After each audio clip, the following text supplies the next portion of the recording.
Guys, very good morning to all of you and welcome to our YouTube channel CGCE Moradabad, a journey to excellence.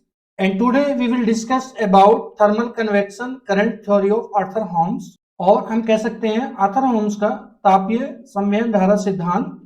The concept regarding subcrustal convection resulting in mountain formation was put forward for the first time by William Hofskin in 1839. कितने में 1839 में Williams हॉफस्किन ने जो अपना सिद्धांत दिया था उसने जो कन्वेक्टिव करंट्स हैं उसको यूटिलाइज किया था. And Fisher also utilise this concept later on 1881 में, but they are not successful elaborating the various aspects of convective currents.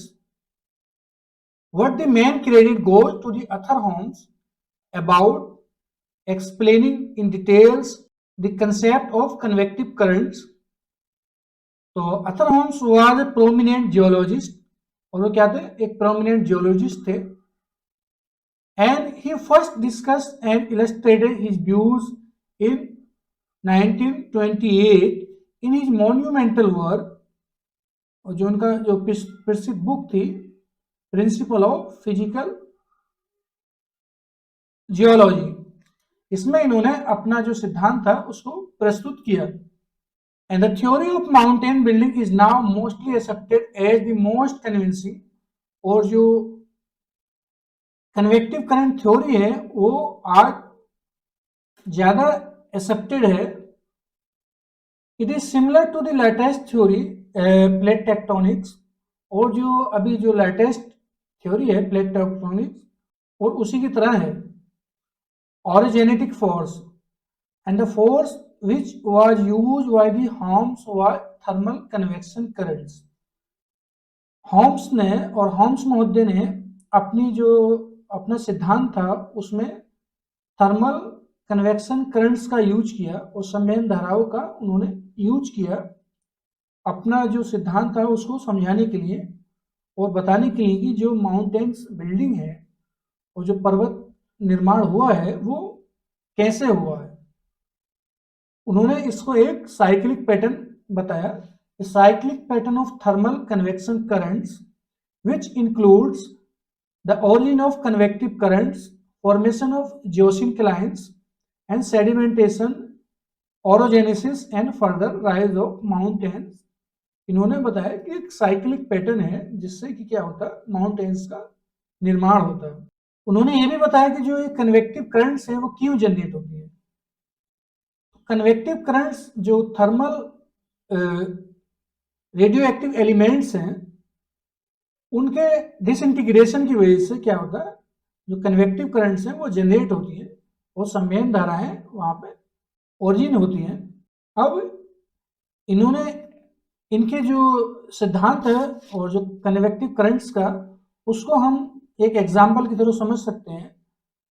मान लीजिए किसी बर्तन में जल है और उसको जब गर्म किया जाता है तो जो उसकी तली है, सबसे पहले जो वाटर है, पानी है, जल है, वो गर्म होगा और वो क्या करेगा, गर्म होकर ऊपर को उठेगा. जब ऊपर को उठेगा तो उसको पूरा करने के लिए, उठे हुए पानी की कमी को पूरा करने के लिए क्या होगा, पार्श्वों में से ठंडा जल तली की ओर आ जाएगा. क्या होगा, पार्श्वों में से जो ठंडा जल है वो तली की ओर आएगा और एक कन्वेक्टिव करंट्स और वहां पे कन्वेक्टिव सेल्स वहां पे जनरेट हो जाएंगे. दूसरा इनका यह भी मानना था कि जो कन्वेक्टिव करंट्स हैं वो कुछ जगह पर जो है जनरेट होती हैं. उन्होंने बताया कि जो राइजिंग कन्वेक्टिव करंट्स हैं वो ओरिजिनेट होती हैं कहां पर, under the crust near the equator. मतलब जो इक्वेटर है वहां पर क्रस्ट के नीचे जो राइजिंग अपवर्ड राइजिंग करंट्स हैं वो जनरेट होती हैं because of the thickness of crust. दूसरी तरफ उन्होंने बताया कि जो डाउनवर्ड मूविंग करंट्स हैं वो पोलर क्रेस्ट जो है उसके नीचे वहां पर चलती हैं या ओरिजिनेट होती हैं। इन्होंने ये भी बताया कि जो कन्वेक्टिव करंट्स हैं जो इक्वेटोरियल क्रस्ट के नीचे डेवलप होती हैं अंडर द इक्वेटोरियल क्रस्ट, वो ज़्यादा तीव्र गति से चलती हैं बशर्ते जो ओशियनिक क्रस्ट के नीचे डेवलप होती हैं उनके मुकाबले। और उस इनका अगला जो पोस्टुलेशन था और जो एक्सियोम था वो ये था कि जो अर्थ है वो 3 लेयर से बनी है। किससे बनी है? 3 लेयर से मिलकर बनी है। यह सियाल, सीमा, नीफे और हम कह सकते हैं क्रस्ट, मेंटल एंड कोर। लेकिन उन्होंने क्या किया, जो अर्थ है उसको, जो ये लेयर्स हैं अर्थ की, उनको 2 भागों में उन्होंने बांट दिया। पहला उन्होंने माना क्रस्ट, क्या माना? क्रस्ट। पहला उन्होंने माना क्रस्ट और दूसरा माना सबस्ट्रेटम। क्या माना? सबस्ट्रेटम। तो उन्होंने बताया जो क्रस्ट है वो सॉलिड पार्ट है और जो सबस्ट्रेटम है वो मोल्टन स्टेज में है, semi molten, which are compose of sial and sima. और क्रस्ट किससे बनी है? हमारी सियाल से बनी है एंड सबस्ट्रेटम सीमा से बना है। इन्होंने दूसरा ये माना जो सियाल है वो एब्सेंट है कहां पर? ओशियनिक एरियाज में, यानी कि जो समुद्री एरिया है वहां पे जो सियाल है वहां पे नहीं पाई जाती है। ये हॉम्स महोदय का मानना था। अब देखिए इन्होंने जो अपना सिद्धांत था उसको 2 तरीके से समझाया है। Vertical convective currents have 2 positions, यानी कि जो कन्वेक्टिव करंट्स चल रही हैं वर्टिकली उनकी 2 पोजीशंस हैं, एक डाइवर्जेंस एंड कन्वर्जेंस। तो पहले हम डाइवर्जेंस को समझते हैं कि कैसे डाइवर्जेंस होता है। ठीक, तो होता क्या है, जो कन्वेक्टिव करंट्स हैं इन इक्वेटोरियल पार्ट और in equatorial area, that convective currents rises upward. क्या होगा? जो कन्वेक्टिव करंट्स होंगी वो क्या करेंगी? अपवर्ड राइज करेंगी। और अपवर्ड राइज करेंगी तो जो हमारा क्रस्ट है वहां पर प्रेशर जनरेट करेंगे। उससे क्या होगा, जो हमारा जो क्रस्ट है वो थिन होगी, स्ट्रेच करेगी एंड थिन होगी, और एक टाइम आएगा उसमें रप्चर हो जाएगा और वहां से वो ब्रेक हो जाएगी, जिसकी वजह से क्या होगा, जो ओशंस है उसका निर्माण होगा। इसका ओशंस का निर्माण होगा, या जो ओशंस है वो उसकी जो तली है उसमें वृद्धि होगी, या फिर वहां पे ओशियनिक रीजेस बनेंगी। क्या बनेंगी? ओशियनिक रीजेस, यानी कि मिड ओशियनिक रीजन, यानी कि इसको हम देख सकते हैं तो जैसे कि अटलांटिक, मिड अटलांटिक ओशियनिक रीज है, वो भी एक इसी का एग्जाम्पल हो सकता है। दूसरी तरफ इन्होंने माना कि convective currents of falling columns, और एक उन्होंने दूसरा कॉलम कौन सा माना? जो जहां पर करंट जो है वो डाउनवर्ड मूव कर रही है। अब इन्होंने माना कि जो करंट्स हैं वो 2 स्थानों से, यानी कि 2 केंद्रों से आ रही हैं और एक तेजी से आके वहां पे क्या कर रही है, एक दूसरे से मिल रही है और डाउनवर्ड मूव कर रही है। क्या कर रही है? डाउनवर्ड मूव कर रही है। यहाँ पे हम देख सकते हैं ये इस टाइप से, इस टाइप से,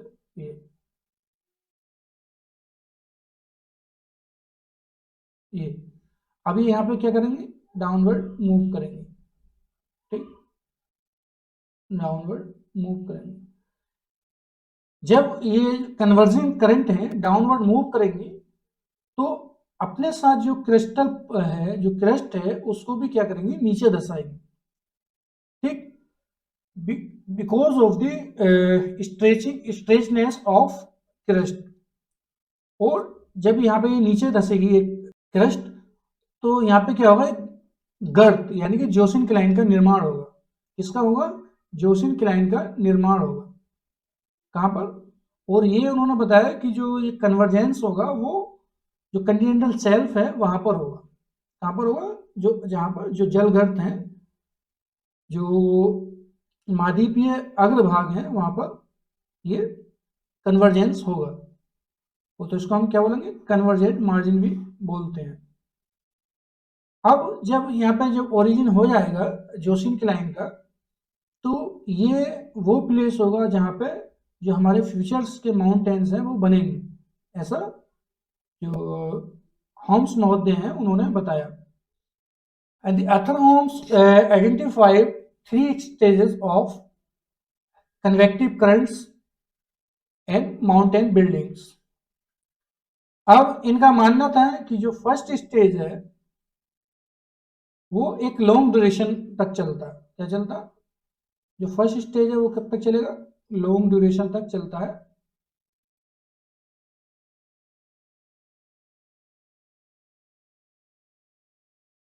ठीक, लॉन्ग ड्यूरेशन तक चलता है और वहां पे क्या होगा? Creation of geosyncline. First stage में क्या होगा? जोशिनक्लाइन का क्रिएशन होगा, यानी कि वहां पे जो है जोशिनक्लाइन क्रिएट हो जाएगा। वो क्यों क्रिएट होगा? जब संवेदन धाराएं दो केंद्रों से आके कन्वर्ज करेंगी और डाउनवर्ड मूव करेंगी तो वहां पे जोशिनक्लाइन का निर्माण हो जाएगा। उसके बाद क्या होगा? सेडिमेंटेशन होगा। सेडिमेंटेशन यानी कि तलछट जो है वो इसी जोशिनक्लाइन में गर्त में आके जमा हो जाएगा।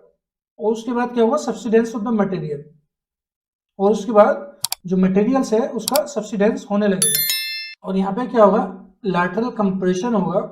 सब्सिडेंट भाग है वो एक मेटामॉर्फोज में बदल जाएगा, यानी कि जो वहां पे मटेरियल्स है वो उसका रूपांतरण हो जाएगा, जिसकी वजह से उसकी डेंसिटी में जो है बदलाव होगा और फर्दर उसमें क्या होगा? सब्सिडेंस होगा because of the heaviness of the materials. और इस मेटामॉर्फिज्म की वजह से जो हीट है उसमें भी क्या होगी? कमी होगी, क्योंकि कुछ हीट का जो है लॉस हो जाएगा वो मेटामॉर्फिज्म जब होगा और जो स्थानांतरण होगा जो सेडिमेंट्स हैं उनका। And the second stage is characterised by increasing velocity. और क्या है? जो सेकेंड स्टेज है वो इंक्रीजिंग वेलोसिटी होती है। जो हमारी कन्वेक्टिव करंट्स है वो तेज होती है। उसका तेज होने का कारण क्या है? Downward movement of the cold materials in the falling columns and rise of hot materials in rising column। तो अगर हम देखेंगे जो कन्वेक्टिव सेल्स हैं, मान लो पहले क्या था?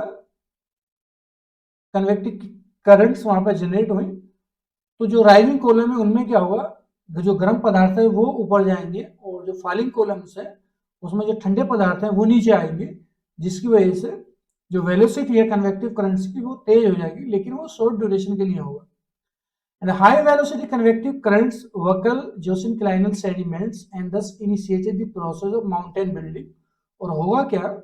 ये यहाँ पे क्या होगा? हमारा माउंटेन डेवलप हो जाएंगे। किसकी वजह से? जो लैटरल कंप्रेशन है उसकी वजह से। अब ये लैटरल कंप्रेशन किसकी वजह से हो रहा है? जो करंट्स हैं और जो संवेदन धाराएं हैं वो दो अपोजिट केंद्रों से जब आ रही हैं और वो आके कन्वर्ज कर रही हैं कहाँ पर? below the continental shelf, and these converging currents and downward moving currents buckle the already deposited sediments in the Joseph-Cline, and the formation of mountains building was initiated in the second stage as assumed by Holmes महोदय। और जो second stage है इसको हम क्या बोलते हैं? Stage of orogenesis. क्या बोलते हैं? जो सेकेंड स्टेज है इसको हम स्टेज ऑफ ओरोजेनेसिस के नाम से भी जानते हैं। अच्छा, जो थर्ड स्टेज है वो क्या है? Waning face of thermal convective currents. मतलब होगा क्या? जो थर्ड स्टेज में क्या होगा? जो हमारी कन्वेक्टिव करंट्स हैं वो चलना बंद हो जाएंगे और उनका वहां क्या क्या होगा? समापन हो जाएगा। क्यों होगा? क्योंकि जो हमारा राइजिंग कन्वेक्टिव करंट्स हैं उनमें कोल्ड मटेरियल्स आने लगेगा और जो डाउनवर्ड मूविंग करंट्स हैं उनमें हॉट मटेरियल्स आने लगेगा, जिसकी वजह से क्या होगा, जो हमारी कन्वेक्टिव करंट्स हैं वो चलना बंद कर देंगी और जब ये चलना बंद कर देंगी तो इसका अलग अलग रिजल्ट देखने को मिलेगा। तो उसी का रिजल्ट ये भी होगा कि जो हमारे माउंटेन्स हैं वो फर्दर राइज करेंगे और इसमें क्या है, जो उठता स्तंभ है वो धीरे धीरे शीतल हो जाएगा और जो गिरता स्तंभ है वो धीरे धीरे गर्म हो जाएगा, जिसकी वजह से जो हमारी करंट्स हैं वो ऑपरेट होना सीज हो जाएगी और बंद हो जाएगी और इन संवहन तरंगों की जो प्रक्रिया है वो समाप्त हो जाती है और जो हमारे भूस्थल है उनमें एक संतुलन पैदा हो जाता है। तो ये 3 स्टेज थे जो आर्थर होम्स ने आइडेंटिफाई किए और जो उन्होंने बताए, formation of mountain buildings and the faces of convective currents. अब इन्होंने काफ़ी हद तक, जो आर्थर महोदय हैं, उन्होंने काफ़ी हद तक अपनी थ्योरी में माउंटेन बिल्डिंग्स को एक्सप्लेन करने का प्रयत्न किया है, लेकिन कुछ क्रिटिसिज्म है जो बहुत सारे जो साइंटिस्ट हैं, जियोलॉजिस्ट हैं, उन्होंने क्रिटिसाइज किया है और उन्हें उसको गलत माना है। तो पहला क्या है, rising and falling columns are doubtful, यानी कि जैसा कि आर्थर होम्स महोदय ने बताया कि जो राइजिंग कॉलम्स हैं वहां पे कन्वेक्टिव करंट्स चल रही हैं इन इक्वेटोरियल एरियाज, जो फॉलिंग कॉलम्स हैं वो कहाँ पर है, जो पोलर एरियाज हैं, तो वहां पे फॉलिंग कॉलम्स हैं, यानी कि जो कन्वेक्टिव करंट्स हैं वो क्या करेंगे, डाउनवर्ड मूवमेंट हो रहा है वहां पर, तो उसको भी कहीं ना कहीं एक डाउटफुल माना गया है। Heat generated by radioactive elements are also doubtful, और बहुत सारे जो साइंटिस्ट, जियोलॉजिस्ट हैं, उन्होंने ये भी माना है कि जो रेडियोएक्टिव एलिमेंट्स हैं वो इस स्थिति में नहीं है कि उससे इतनी पावरफुल और स्ट्रॉन्ग कन्वेक्टिव करंट जनरेट हो जाए जिससे कि जो क्रस्ट है वो रप्चर हो जाए एंड ब्रोक हो जाए। तो इसको भी कहीं ना कहीं एक डाउटफुल माना गया है। The horizontal flow of convective currents under the continental and oceanic crust is also doubtful phenomena, और ये भी गलत माना गया है, जैसे कि उन्होंने बताया कि जो कन्वेक्टिव करंट्स हैं वो कंटिनेंटल एंड ओशन क्रस्ट के नीचे से बह रही है और कन्वर्ट्स कर रही हैं और वहाँ पे जोसन क्लाइन का निर्माण कर रही हैं, वो भी कहीं ना कहीं एक डाउटफुल है, उससे भी ऐसा होना मुमकिन नहीं है। तो ये क्रिटिसिज्म है, लेकिन फिर भी अगर हम देखें तो जो होम्स महोदय हैं उन्होंने काफ़ी हद तक प्रयत्न किया है जो माउंटेन बिल्डिंग है उसको समझाने का। Thanks for watching.